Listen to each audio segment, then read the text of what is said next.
आज की क्लास में हम धन विधेयक और वित्तीय विधेयक के बारे में चर्चा करेंगे। इससे पहले हमने सामान्य विधेयक के बारे में चर्चा की थी, जिसमें हमने विधि निर्माण के बारे में पूरी प्रक्रिया को देखा था। तो सामान्य विधेयक अनुच्छेद 196 में दे रखा है और धन विधेयक के बारे में प्रावधान अनुच्छेद 198 और 199 में दिए हुए हैं, जबकि वित्तीय विधेयक के बारे में संविधान में प्रावधान अनुच्छेद 207 में दिए हुए हैं। सबसे पहले हमने विधेयकों के प्रकार देखे थे। तो विधेयक 4 प्रकार के होते हैं और विधेयकों का वर्गीकरण हमने कैसे किया था? विधेयक की विषय वस्तु के आधार पर और विधेयक को पारित करवाने की प्रक्रिया के आधार पर हमने विधेयकों को 4 भागों में बांटा था। तो पहले प्रकार का जो विधेयक होता है वो सामान्य विधेयक होता है, जिसको हमने विधि निर्माण की प्रक्रिया या विधानसभा की विधायी प्रक्रिया में सारी चीजों को जिसको हमने विधानसभा की विधायी प्रक्रिया या विधि निर्माण की प्रक्रिया में देखा था और इसके प्रावधान अनुच्छेद 196 में किए हुए हैं। और दूसरा जो विधेयक है वो है धन विधेयक। धन विधेयक की विषय वस्तु या परिभाषा तो कहाँ दी गई है? धन विधेयक की परिभाषा कह दो या विषय वस्तु कह दो, इसके प्रावधान अनुच्छेद 199 में दिए गए हैं। और धन विधेयक को पारित करवाने की प्रक्रिया के प्रावधान कहाँ दिए गए हैं? इसको पारित करवाने की प्रक्रिया अनुच्छेद 198 में दिया गया है और परिभाषा या विषय वस्तु 199 में दी गई है। और दूसरा जो आज विधेयक की चर्चा करेंगे वो है वित्तीय विधेयक। अनुच्छेद 207 में इसके प्रावधान दिए गए हैं और इसकी पारित करवाने की प्रक्रिया भी 207 में दी गई है। भाई यहाँ पे जो वित्तीय विधेयक है उसको फाइनेंशियल बिल बोलते हैं। क्या बोलते हैं? Financial bill. और एक बजट में भी हमने वित्तीय विधेयक देखा था, वित्त विधेयक देखा था, उसको क्या बोलते हैं? बजट में जो आखिरी चरण में वित्त विधेयक आता है उसको फाइनेंस बिल बोलते हैं। बजट में जो विधेयक आया था वित्त विधेयक के नाम से, उसको तो क्या बोलते हैं? Finance bill. और अनुच्छेद 207 में जो विधेयक दिया गया है ना, इसको क्या बोलते हैं? Financial bill. यहाँ पे जो फाइनेंस बिल है इसका नाम वित्त विधेयक होता है। तो दोनों के हिंदी में कई बार एक जैसे नाम लिखे जाते हैं, लेकिन अंग्रेजी के जो नाम है उनमें क्लियर कट डिफरेंस है। यहाँ पे तो फाइनेंस बिल है और यहाँ पे फाइनेंशियल बिल है। और ये जो वित्त विधेयक होता है ये बजट का भाग होता है। किसका भाग होता है? बजट का भाग होता है। बजट की प्रक्रिया में इसके वर्णन दिए गए हैं, इसके प्रावधान संविधान में दिए गए हैं, है ना? इसके प्रावधान कहाँ दिए गए हैं? संविधान में दिए गए हैं। तो अब आज हम इन 2 विधेयकों के बारे में चर्चा करेंगे, धन विधेयक और वित्तीय विधेयक के बारे में। संविधान संशोधन विधेयक संसद से शुरू होता है और कई बार राज्यों की विधानसभाओं में वो आता है जब आवश्यकता होती है तब। कई ऐसे संविधान में प्रावधान हैं जो संघ और राज्यों के संबंधों को प्रभावित करने वाले हैं। अगर उनमें परिवर्तन से संबंधित कोई बात किसी संविधान संशोधन में होती है तो वो संविधान संशोधन आद्य राज्यों की विधानसभाओं से अनुसमर्थित होना चाहिए, आद्य राज्यों की विधानसभाओं के द्वारा वो अनुमोदित होना चाहिए। तो उस स्थिति में ये संविधान संशोधन विधेयक विधानसभा में आता है। तो आज हम इन 2 विधेयकों पर चर्चा करेंगे, अनुच्छेद 198, 199 और अनुच्छेद 207 के अंतर्गत। तो सबसे पहले हम बात करेंगे कि धन विधेयक क्या होता है। तो धन विधेयक में हम 2 चीजों को देखेंगे। एक तो धन विधेयक की परिभाषा, यानी धन विधेयक की विषय वस्तु क्या है, कौन से विधेयक को धन विधेयक बोलेंगे, और दूसरा धन विधेयक को पारित करवाने की प्रक्रिया क्या होती है, क्या वो सामान्य विधेयक जैसी होती है या अलग होती है, इसके बारे में चर्चा करेंगे। तो आइए देखते हैं धन विधेयक। धन विधेयक की परिभाषा या विषय वस्तु अनुच्छेद 199 में दी गई है और इसको पारित करवाने की जो प्रक्रिया दी गई है वो अनुच्छेद 198 में दी गई है। तो सबसे पहले इसकी विषय वस्तु देखते हैं, इसकी परिभाषा देखते हैं कि कौन सा विधेयक धन विधेयक होता है। तो ऐसा कोई विधेयक जिसमें कर लगाया जाता है या कर हटाया जाता है या कर में कोई परिवर्तन किया जाता है। तो टैक्स में परिवर्तन से संबंधित कोई जो विधेयक होता है ना, उसको धन विधेयक बोला जाता है।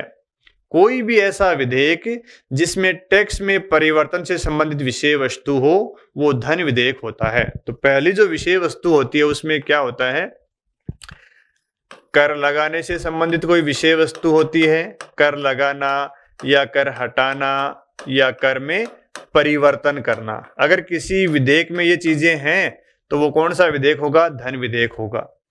दूसरी बात क्या हो सकती है धन विधेयक में, दूसरी बात हो सकती है संचित निधि पर भारित व्यय। संचित निधि पर भारित व्यय यानी ऐसा कोई व्यय जो संचित निधि पर चार्ज होता है उसको क्या बोलते हैं, धन विधेयक। संचित निधि पर भारित व्यय, जैसे राज्यपाल का वेतन होता है, संचित निधि पर भारित व्यय होता है। राज्यपाल के वेतन में कटौती नहीं की जा सकती, राज्यपाल के वेतन पर मतदान नहीं हो सकता। क्यों? क्योंकि वो संचित निधि पर भारित होता है, संचित निधि पर चार्ज होता है। संचित निधि में से व्यय नहीं किया जाता है, वो संचित निधि और इसी प्रकार हाई कोर्ट के जो जज होते हैं उनका वेतन भी संचित निधि पर भारित व्यय होता है। विधानसभा के स्पीकर का वेतन भी संचित निधि पर भारित व्यय होता है।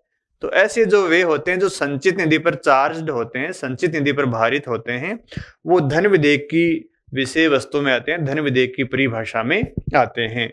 तो दूसरी अगर इस प्रकार की कोई विषय वस्तु है तो धन विधेयक है। तीसरा देखो, संचित निधि से धन का विनियोग, संचित निधि से धन का विनियोग, संचित निधि से धन का विनियोग। विनियोग का मतलब है निकालना, और आप जानते हो संचित निधि से धन के विनियोग के लिए कौन सा विधेयक लाया जाता है, एप्रोप्रिएशन बिल, विनियोग विधेयक लाया जाता है। तो संचित निधि से अगर धन निकाल रहे हैं किसी विधेयक के माध्यम से तो वो धन विधेयक है। इसका मतलब बजट में हमने जो विनियोग विधेयक की बात करी थी वो कौन सा प्रकार का विधेयक है, धन विधेयक है वो। क्यों? क्योंकि धन, संचित निधि से धन का विनियोग करते हैं तो वो धन विधेयक होता है। और चौथा देखो, संचित निधि और आकस्मिक निधि की कस्टडी, संचित एवं आकस्मिक निधि की अभिरक्षा, संचित निधि और आकस्मिक निधि की अभिरक्षा। संचित और आकस्मिक निधि की अभिरक्षा का मतलब संचित निधि से धन प्राप्त करना या उसमें धन जमा करना, वो क्या कहलाता है, धन विधेयक होता है। क्योंकि राज्य की 3 प्रकार की निधियां हैं, संचित निधि, आकस्मिक निधि और लोक लेखा निधि, जिसके बारे में हमने पहले चर्चा की थी। और 5वीं कौन सी विषय वस्तु हो सकती है, संचित निधि और लोक लेखा निधि, लोक लेखा निधि में धन प्राप्त करना। ऐसी कोई अगर विषय वस्तु है तो भी वो धन विधेयक है। और क्या विशेष वस्तु हो सकती है, धन अगर उधार लेते हैं, धन उधार लेते हैं या अपन ऋण लेते हैं तो वो भी किस प्रकार की विधेयक की श्रेणी में आता है, धन विधेयक की श्रेणी में आता है। तो इस प्रकार ये धन विधेयक की 6 विषय वस्तु हैं। कोई भी विधेयक जिसमें ये विषय वस्तु होगी तो वो कैसा विधेयक होगा, धन विधेयक कहलाता है। ठीक है, ये धन विधेयक की परिभाषा है।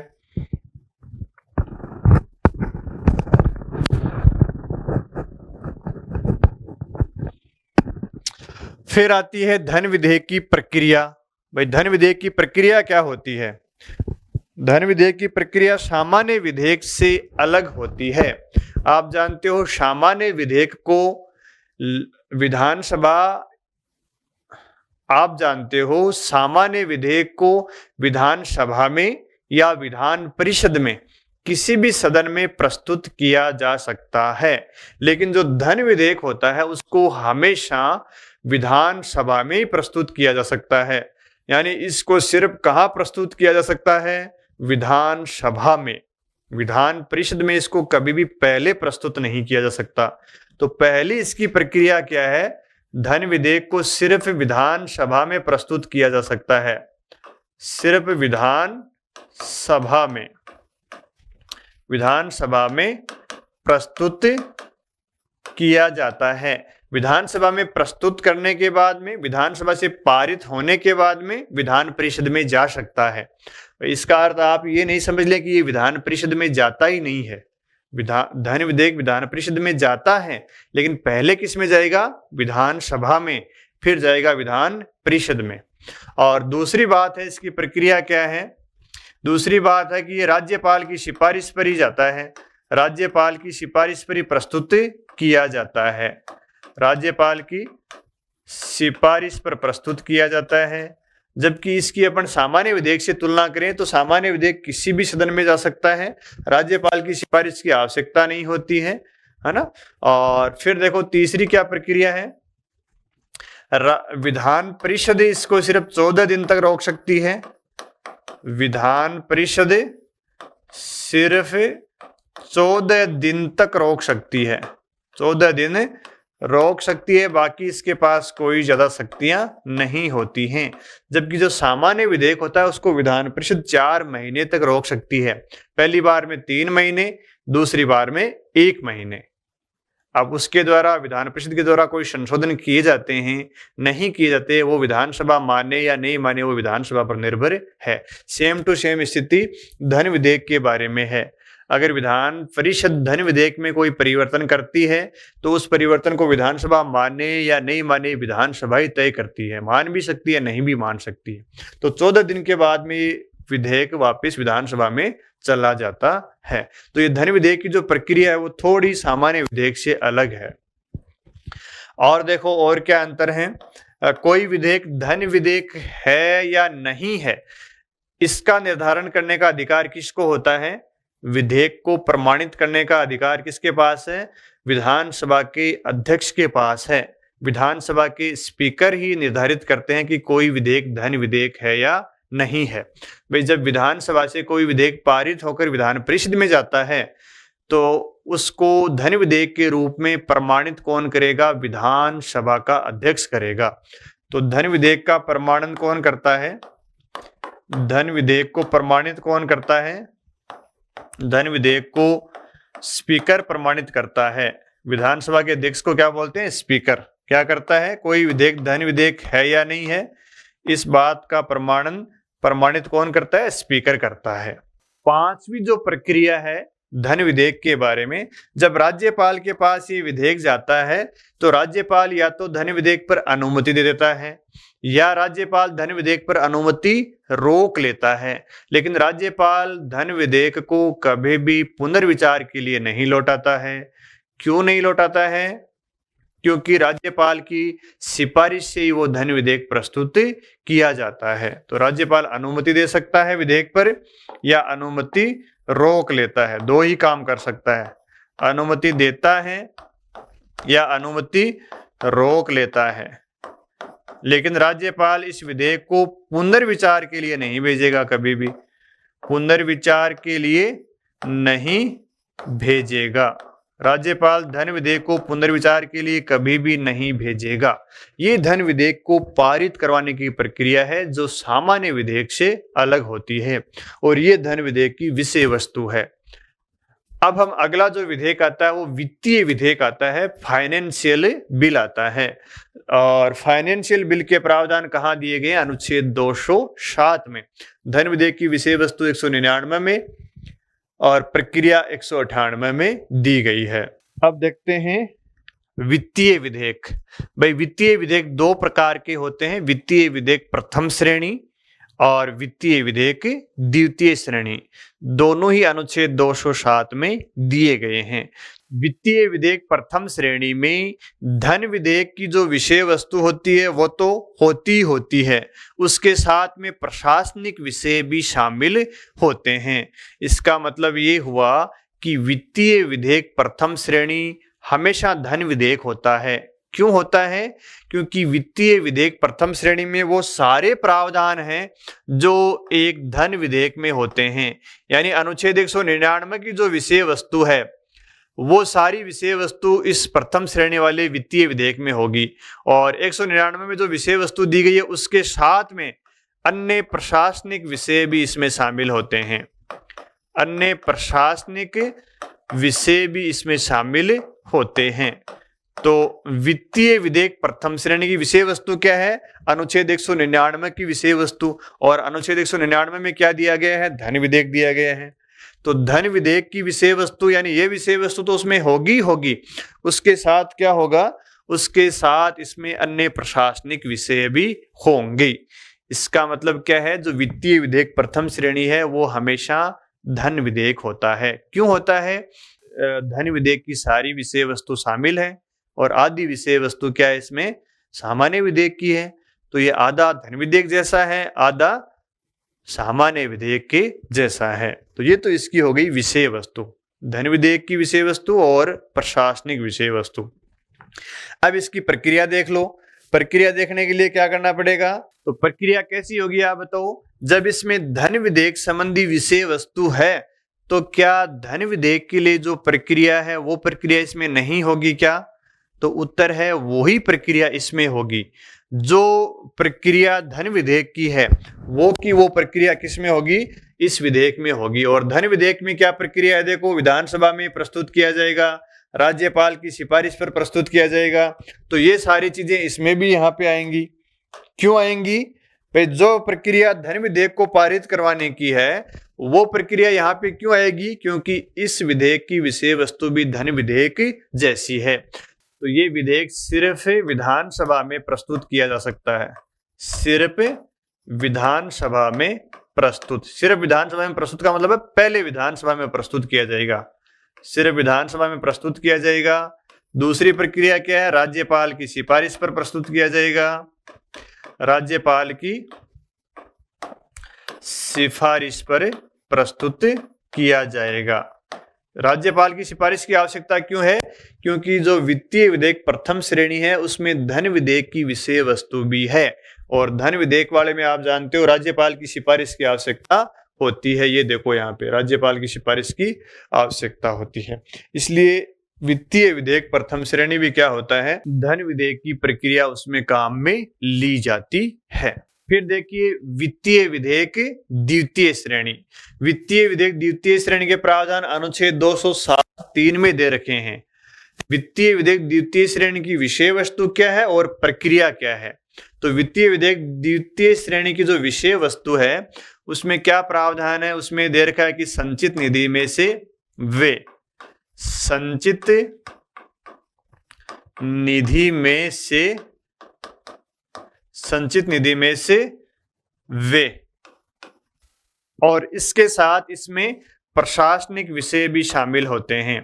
इसके साथ इसमें क्या शामिल होते हैं? कुछ प्रशासनिक विषय, न्याय से संबंधित विषय शामिल हो सकते हैं। तो ये चीजें वित्तीय विधेयक द्वितीय श्रेणी में शामिल होती हैं।